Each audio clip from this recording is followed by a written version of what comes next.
Welcome to Cohesive Friendship Unit. My name is Chris. I am here with Jake. Hey guys. And that's it today. Just Chris and Jake having a Cohesive Friendship reunion for the PlayStation 5 event. This was huge. I mean, this is like the closest thing that we're ever going to get to an E3 conference, probably for the rest of our lives. But yeah, we got to see the PlayStation 5. We got to see tons of first-party games. We got an idea of what their holiday lineup's going to be. We got a lot of indie games, a lot of third-party games. I mean, this could go on and on and on, which is why we are having a discussion about it. I couldn't compartmentalize it into anything other than an open-end discussion, so we're going to literally be talking about everything. But before we get into talking about literally everything, we have other PS5 content. I did a reaction of the PS5 reveal of the hardware, which you can check out. Put a tag to that. I also did kind of a breakdown of what I personally thought of this compared to Microsoft's event. That's also open for you guys to see, and we do tons of next-gen content, so that's also something that you all are welcome to check out. We would love a subscription, and if you like the video, please throw us a like. Let us know down below how you feel about the PS5. All right, got all that malarkey out of the way. So Jake, let's talk about Yeah. that hardware. What are your thoughts on that hardware? I already gave my reaction. Right. Well, thank God it doesn't look like the developers unit. Mm-hmm. Uh, Overall, I am pretty happy with the looks. It looks kind of like the boxes you get from your cable company that like are your Wi-Fi and your cable box all in one. It kind of reminds me of that. Um, It but rem- I thought, sorry, go ahead. no, you go. I thought it was good to see the two models right off the bat. One with what very obviously looks like a disk reader, probably not a floppy drive, and the digital version that doesn't have anything. So already right off the bat, we know there's two price points going right into it. Yeah. For me, it reminds me a lot of a PS3. Weirdly enough, like the more I look at it, the more I see like the vague shape of a PS3, but like obviously etched out. I don't know. Yeah. That's just me. But yeah, I do want to talk about the you mentioned like the disc drive. So yeah, there's gonna be two PS5s. There's gonna be the all digital edition and the not digital edition. I have two questions for you mostly. Well, two discussion points. The first is, to me, does this concern you that the price is like that high that they're already coming up with ways to cut the price? Because like that's the first thing that came into my head is like, damn, this shit's really expensive if they're already thinking of ways to like get you a deal. And the second one is, I don't know if you agree with me or how you feel on this. It seems almost like they're basically like they're giving us backwards compatibility, but they're making us pay a premium for it because you can't put your PS4 discs in without, you know, a disc drive. I don't know. Do you have any thoughts on that? Yeah, as we were talking about this, I was just thinking, the our first thought is obviously that the one without the drive is going to be cheaper, but in this like day and age, probably throwing like a shitty ass disk drive is cheaper than shipping an all digital unit with like 2 terabytes of storage in it. So I don't actually know. I didn't think of the backwards compatibility. That's interesting. I wonder if they will even just give you an option to play like the digital versions of PlayStation 4 games. Uh, That's a good point. but yeah, I don't know. As I think about it more, I don't know how much a disk drive could possibly cost to throw in there. To be perfectly honest. Well, so that's like the other thing that's been on my mind at least. Like there's been a lot of rumors that Microsoft has not just the Xbox Series X, but they also have like another like lower spec version coming, and to me at least this all but kind of justifies that. And the fact that I guess what I'm getting at is I'm not convinced that this is just a PS5 without a disc drive. I think there's a chance it has weaker hardware in it. That and like this monster one with the disc drive could be like insanely expensive. Like I seriously, I mean, you and I are literally building, or I just built, you are building a PC of very similar specs to these, and I don't think either of us understand how the rumored price point of $500 is going to be reached. No, I have no idea. I don't know how they fit it in there. I don't understand any of that. I would definitely bet that the disk drive less version has lower specs, but I don't know. It was funny because like you said, I am in the process of building my small form factor PC, and I ditched the disk drive because I don't want it. Want the lower space, lower size. So, but I think you're right. It would make sense for this diskless one to be the lower end. I don't necessarily think this is hinting at any sort of like push towards PlayStation Now streaming, but it could potentially. Yeah, I mean my guess was always that the lower end. I mean, I have a video about I call it the Xbox Series S because that makes sense of what that would entail. And to me, it's the same CPU, so really banging CPU, and that like keeps the lowest common denominator across the board, right? And then it just like targets 1080p instead of 4K and doesn't have ray tracing. And I think, or I mean, it could even have ray tracing, but like that alone would just slash the price like dramatically. Yeah, especially ditching the ray tracing. Yeah. I feel like that would do it a lot. But overall, like you said, I have no idea how they're gonna hit any of the marks they said they were gonna hit. Yeah. So Yeah. I mean, we'll talk about that when we start talking about the games. But I guess the next like I just to kind of wrap up the hardware, they showed a lot of other like kind of malarkey, stuff that you're always yeah, shown at the beginning of a console. Like they have their gamer headphones and their media control and their PlayStation Eye. I, None of it seemed to matter. The only thing that kind of piqued my interest was that the PlayStation Eye is back only because from a VR standpoint, that's what PSVR went with for tracking. Like they used a camera based. It was a PlayStation camera that was just sitting in front of your TV, and that was how they did the VR tracking. And I was hoping for PSVR 2 that there would be something more advanced than that. The fact that they're putting this camera back in kind of gives me doubts. yeah, those were the only two things I wanted to hit on the quote unquote accessories is the camera and the media controller. The camera, I'm glad to see that PSVR is still going to be at least some sort of a priority. I'm not too disappointed in the camera because it seems like that is the way VR is going for the lower end.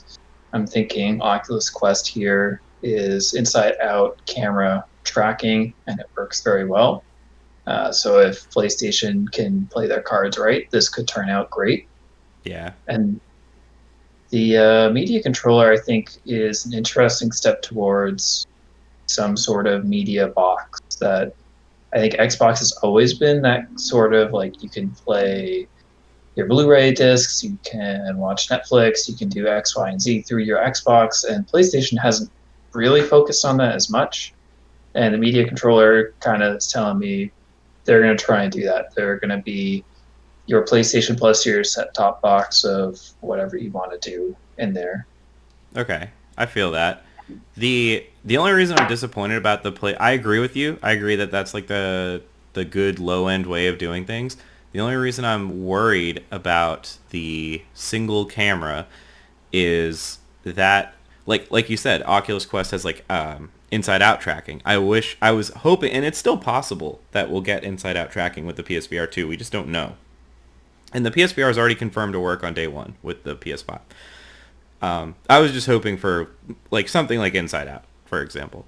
And that could still be the case. It's just weird to me that they're still keeping this camera accessory around. I don't know. Right. Maybe that's their second angle. Maybe they are throwing cameras into their headset, and this set-top camera is their second angle, so they can get depth perception. Yeah. You don't know. Yeah, maybe. That's a good point. All right, I think we're good on the hardware. We didn't get a release date. Didn't get a price, which I was bummed that we didn't get at least one of those two things, because we'll talk about if we want to pre-order this or not at the end. But I don't know. Spoilers, I kind of do.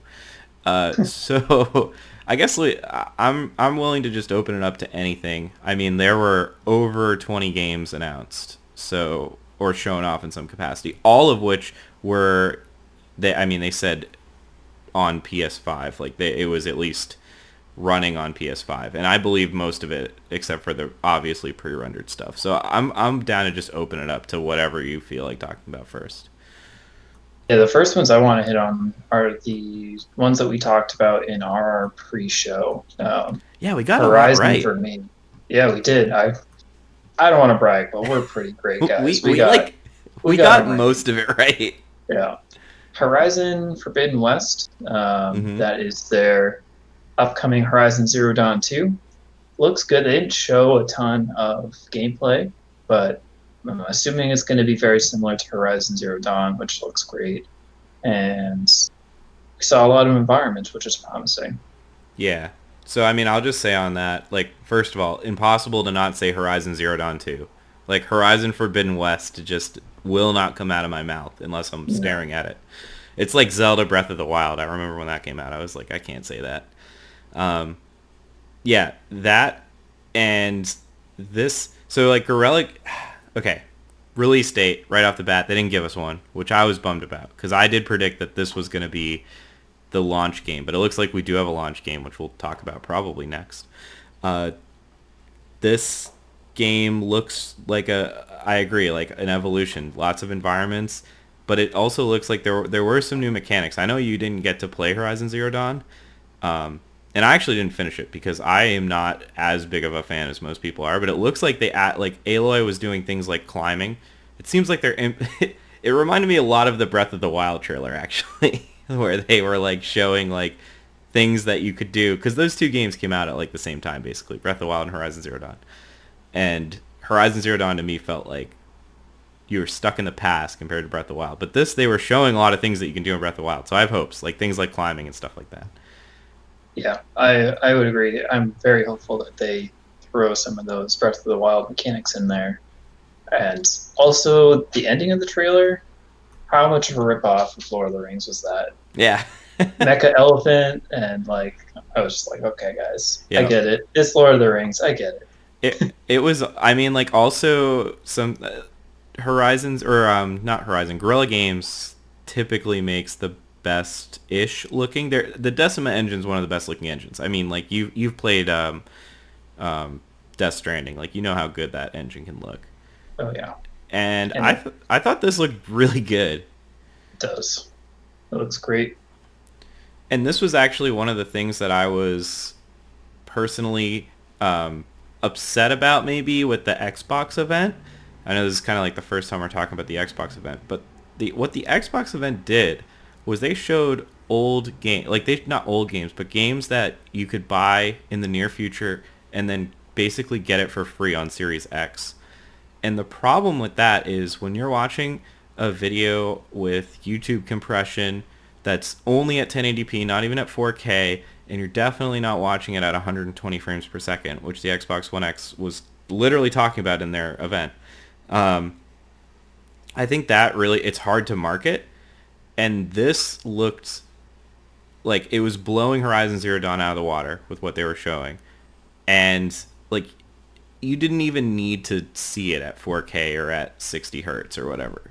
I guess is my point. Yeah. It looked good. And I think we all knew that this was going to happen, especially after the Unreal 5 PlayStation Cross trailer that dropped not too long ago. So I'm not surprised that they're showing these amazing next gen looking games. And I'm very happy that they decided to do that because Microsoft, that was not a great decision on your part. Yeah. Also, they're showing first-party games with the reveal of the console, which I guess Microsoft did Hellblade 2 at the very front, but yeah.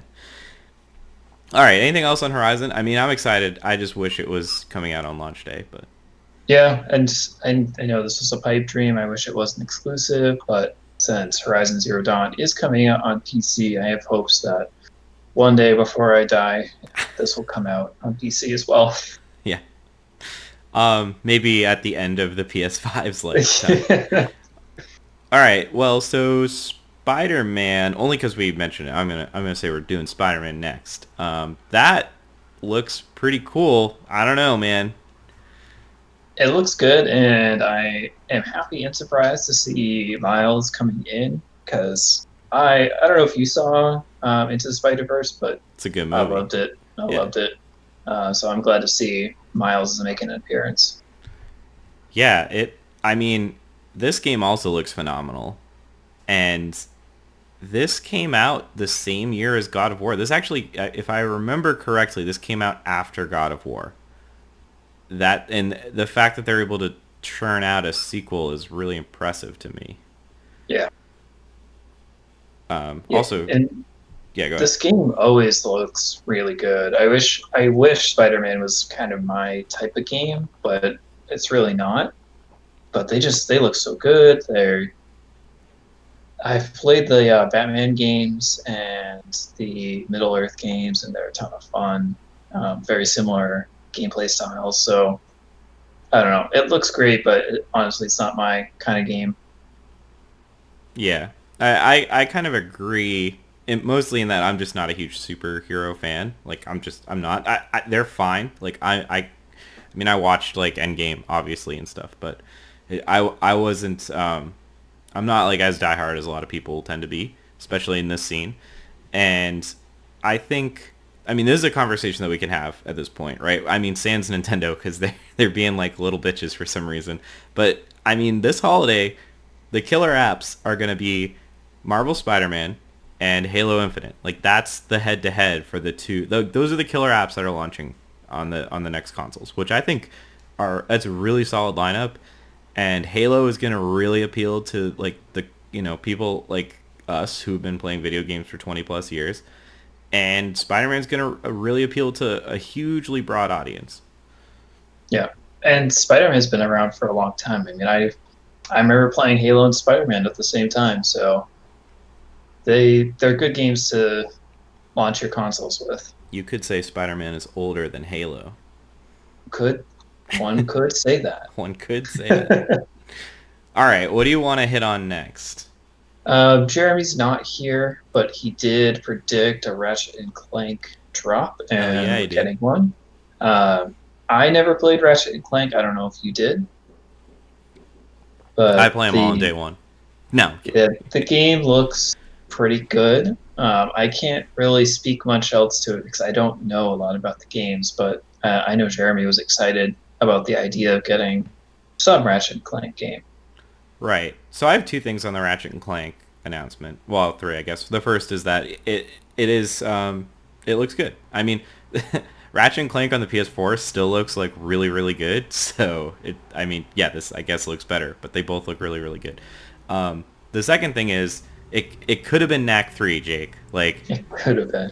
and like I don't know if that's a good thing or a bad thing. Like it's bad for the internet, but I think it's good for like people who actually want to play the game. And the last thing I'll say, this is like a deep cut, which like I don't know. They show the trailer, right? And in the little dev interview after, they said that Clank is being ray traced. And to my knowledge, I mean, I don't like own a YouTube video game channel or anything, so I'm not like in it, you know. I don't like spend a lot of time looking at this shit. But I believe this is the first confirmed case of ray tracing shown on the PS5. You can watch that trailer, you can look at Clank, and you can be like, that motherfucker's being ray traced right now. I don't know if that. I don't know. I just Might be right. I think I am right. I think that's like them debuting ray tracing. So Yeah, I mean, I don't know if you know what you're talking about because, like you said, you don't have a YouTube channel, but you might be right. I might be right. So I think that the Ratchet and Clank Rift Apart trailer was Sony's premiering ray tracing demo. So I don't know. At me on Twitter. I'm surprised they weren't just like ray tracing all over the screen. I feel like that would have been more expected. Like if this was Microsoft, they would have been like ray tracing. Also, it's called Ratchet and Clank, but did you see the ray tracing? Yeah. Well, so they did. I was actually surprised at that too. There was one time where they said the word. I mean, besides the Ratchet and Clank thing, there was one thing where they showed the word ray tracing in like their materials, their marketing or whatever, and that was it. Like they didn't explain what it was, which to me, I don't think a lot of people know what ray tracing is. Like that was a piece. I mean, it's used in like animation, but then it was a PC gaming technique, and I don't think a lot of PC gamers knew what ray tracing was until it was explained to them. And I was just surprised that they weren't like touting it more. Yeah, me too. Cool. Well, I guess sticking on the exclusives and the family-friendly games, let's talk about Sackboy: A Big Adventure, which is this one also surprised me. It's like a Little Planet sequel of sorts. Um, I guess I'm surprised mostly because Dreams just came out. It's the same studio. Yeah, I don't know how they turn them out that quickly. Yeah, I agree. Yeah, I wish we had Jeremy with us because he's played a lot of these PlayStation exclusives that were throwback. Like he played Little Big Planet, but I know that is a fan favorite, so it's great to see one coming out. Yeah, I mean, I played Little Big Planet 2 when I lived in Germany because I had a PS3 there, and that was like one of three games that was there. And I think like the big differentiator on this one is that it's not strictly 2D, like it's 3D with a fixed camera, kind of. Yeah, Yeah. which I like. I like that perspective. All right. What should we go to next, Jake? There's two that I want to hit, Is it starting Bug with Snacks? it's not. One's Returnal, one is Project Athia. Start with Returnal, which is it looks like a rogue like game, a very fancy looking one, but a Yeah. rogue like nonetheless.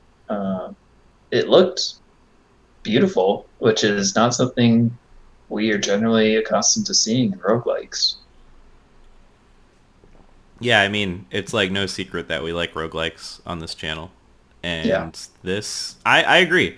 It was it was interesting how like it does seem like a roguelike. And it'll be weird to see how they integrate like a story into what seems to be a roguelike. It'll also be interesting to see what like a quote AAA roguelike is. right. And one of my favorite studios out there, Supergiant, is making a roguelike or made a roguelike Hades that is quote unquote story driven. So it's something like that has been tried and done. But you're right. This is, I think, the first AAA roguelike game, and it's like it's weird to see such a shiny, fancy looking game be a roguelike. Yeah. But I'm excited. Yeah, I am too. I agree. I don't have much else to say about it. It Yeah. Like you said, we're obviously big roguelike fans. We've done a ton of videos on this. We just did a video about Gunfire Reborn, which is a first-person shooter roguelike that's multiplayer. This one does not look like it's multiplayer, which is too bad. But besides that, it looks great, and I'm kind of excited to see this genre hitting big studios. So what was the next one you want to talk about? Project Athia, which Oh didn't really yeah. tell us anything about what it is, but it looks freaking beautiful. It kind of made me think of the Unreal 5 release or announcement trailer. I'm kind of wondering if this is kind of what that engine was rendering or what they're working on. I don't really know. Well, it's a Square Enix game, so we'll get it on the PS6. So don't hold your breath. Yeah, but that it looks great. I don't know what it is, but it looks great. So yeah, I the only reason that I'm like upset about this game is there was a brief moment where I thought this was Dragon's Dogma 2, um, Yeah. which hurts. You said that was the last one you want to talk about, right? Yeah, there one little thing at the end which is weird as it says, as pretty much all the games said, it was a PlayStation 5 console exclusive. But in the subtext it says console exclusive for It says a like limited developed time. exclusively for PlayStation Right. 5 or something. It Yeah. is also available on PC, which Cool. is what made me think maybe this is the Unreal 5 like partnered game. So if that is the case, I'm very excited to not only for the game but to see something that was Unreal 5 developed. But this is just a hypothesis at this point. I got you. Yeah, I also am curious because I assume a lot of these maybe are not on newer engines. Like I think a lot of them are on existing tech. A few of which we're going to talk about. I have 3 more games I want to talk about.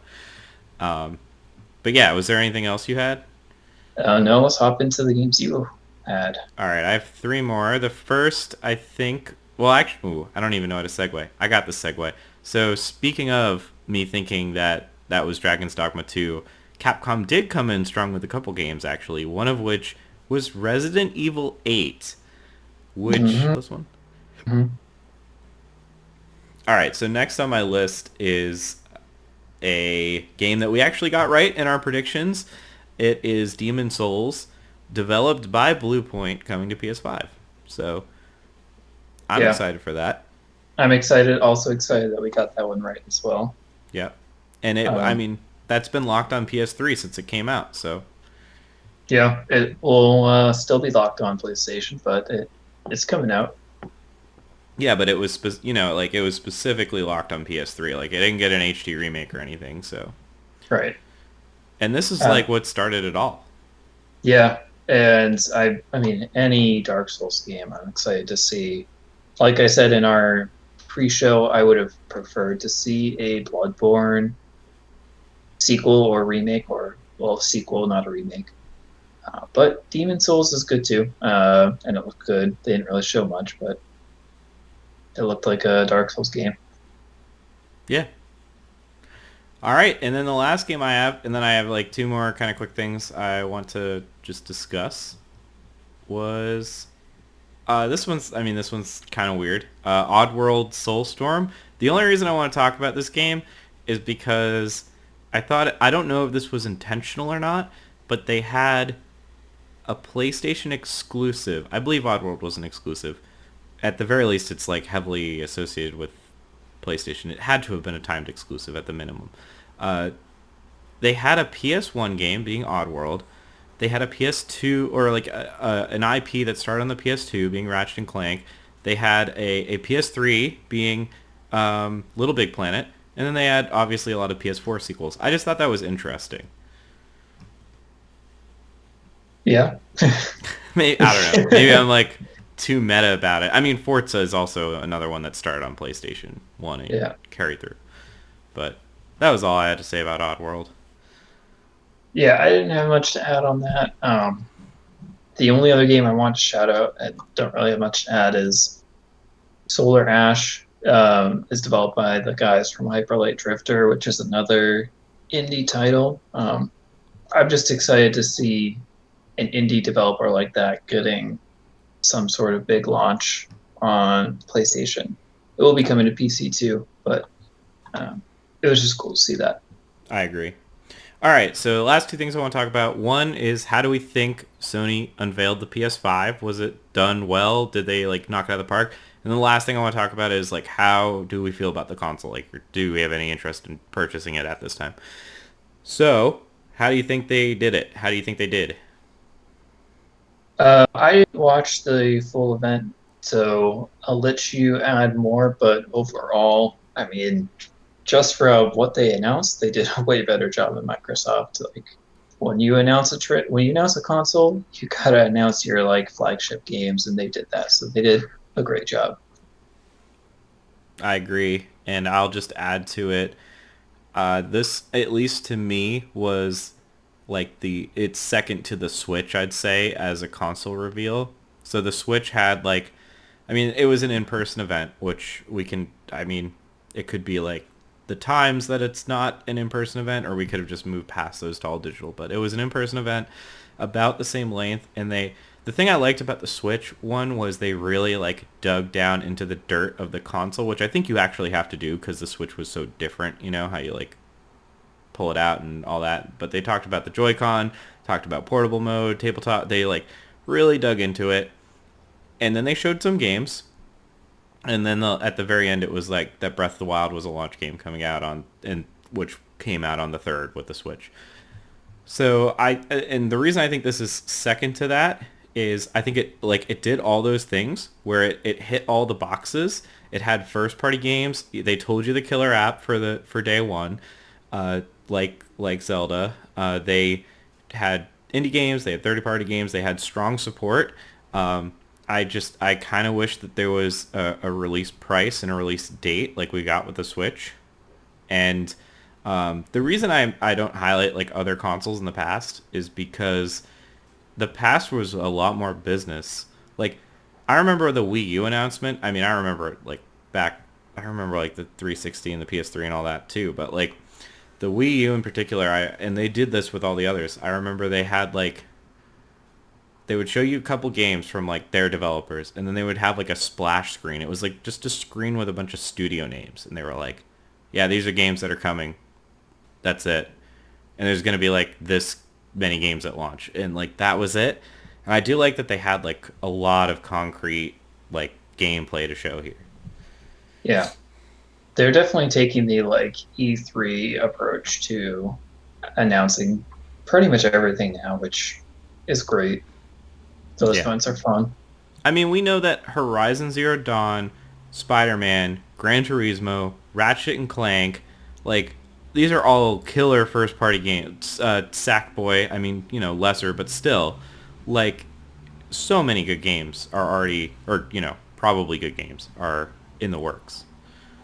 Yeah, and I agree. The only thing I would have liked to see is the price and some more of those hard details. And yes, it's obviously coronavirus time, but I think that excuse can only hold for so long. We need those details. Yeah, I agree. At least the price, in my opinion. Because then you could Yeah, start pre-ordering it, like without a date, you know. right. All right. So last but not least, speaking of the price, speaking of everything we know, do you have any interest in this console? Like, do you have interest in it day one? Do you have interest in it once more games come out on a sale? Not at all. Whatever. I have not owned a console for quite a while. I think the last one I owned was a Xbox 360. You literally own a Switch. Okay, well, I don't really count Nintendo because they're so off in like a different direction. But like owning a Switch is almost like owning a super cool Game Boy. But that's besides the point. Um, the games that they're launching on here are great. The PlayStation 4 games are great. I'm very tempted to buy one. I am building a brand new computer, and the only thing that would probably hold me from buying a PlayStation is the fact that Xbox, Microsoft is releasing all of their games on PC as well, Right. uh, which I'm super happy about because obviously, I have a PC and we're primarily PC players, but these PlayStation games look good, man. They look And they really are good. good. And I don't know how they're going to fit this hardware in this box. Yeah, I guess we'll see how that all goes. I mean, yeah, and I'll just say I am 100% I think at this point, unless the price is really ridiculous, I'm definitely going to buy this on day one, the one with the disc drive. Mostly because I basically once I can pre-order one, I'm going to sell my PS4 Pro like immediately, assuming I The Last of Us 2 I've finished, cuz that's like the last game that I want to play. So I'm gonna just sell my PS4 Pro, get as much as I can for it, and just put it towards this. And like, I mean, if the price is $500, then maybe maybe I'll get $250 for my PS4 Pro, and a $250 upgrade's pretty fucking good, considering it's backwards compatible, and I'll get all the good PS5 games. That's just where I'm sitting. Yeah, I agree. For me, it's entirely dependent on the price. If it is not like outrageous, then this is a great way to not only get your PlayStation 5 games, but anything you missed on the PlayStation 4. Right. And okay, last question for you. Very last question, I promise. Hmm. If you didn't have a PC, and so you don't have a PC, you can't play Halo Infinite on PC on day one, would you buy this, or would you buy an Xbox One Series X? Just based on everything we know Ooh, right now. that is a good question.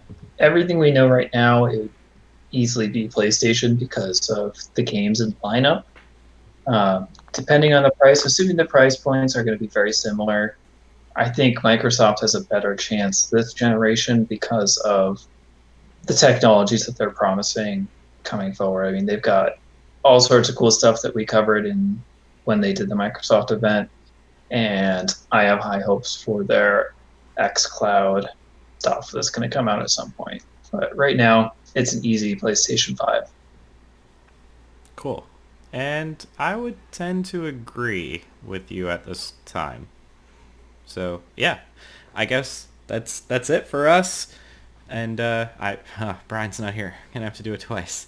Yeah, definitely. Please consider if you've made it this far, for sure consider subscribing, because we do this kind of stuff all the time. If you found this helpful, please throw us a like, and let us know down below how you felt about the whole event. And smoke them if you got them. We'll catch you guys next time.